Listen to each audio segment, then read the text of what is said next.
Once upon a time, there lived a man and a woman who desperately wished for a child.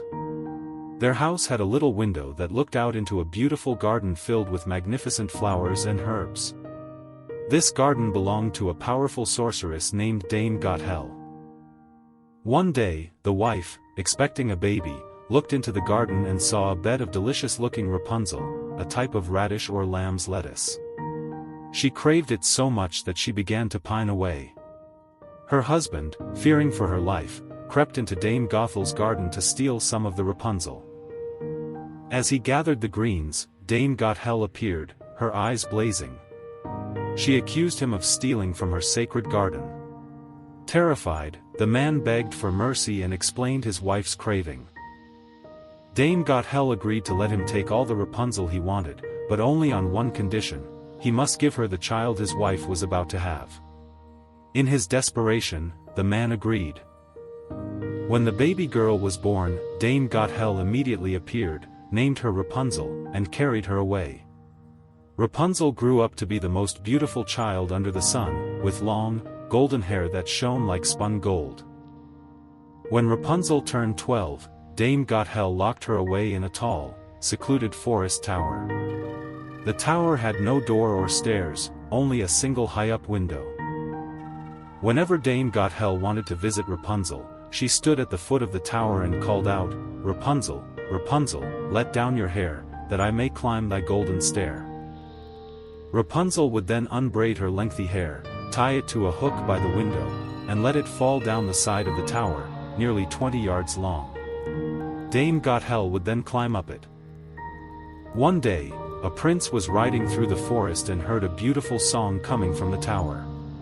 Curious, he searched for a door but found none. He rode home, but the singing had touched his heart so profoundly that he returned to the forest daily to listen.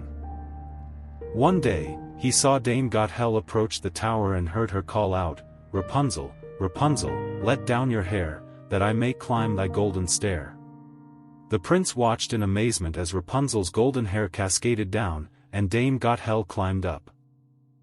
The prince realized this was the only way to reach her. The next day, after Dame Gothel had left, he stood at the foot of the tower and called out, imitating the sorceress, "Rapunzel, Rapunzel, let down your hair, that I may climb thy golden stair." Down came the hair, and up climbed the prince. At first, Rapunzel was frightened by the sight of a man, as she had never seen one before. But the prince spoke kindly to her, and she soon lost her fear. He told her how her singing had captivated his heart. He asked her to marry him, and Rapunzel, realizing she was lonely in the tower, agreed. They planned their escape. The prince would visit her every evening, bringing a skein of silk each time. Rapunzel would then weave a ladder from the silk. Once the ladder was finished, she would climb down, and they would ride away.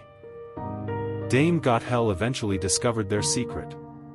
One day, Rapunzel innocently asked her why her clothes felt tighter than the prince's. Enraged, Dame Gothel grabbed a pair of scissors and, snip, snip, cut off Rapunzel's beautiful golden braids. Then, she magically banished Rapunzel to a desolate wilderness.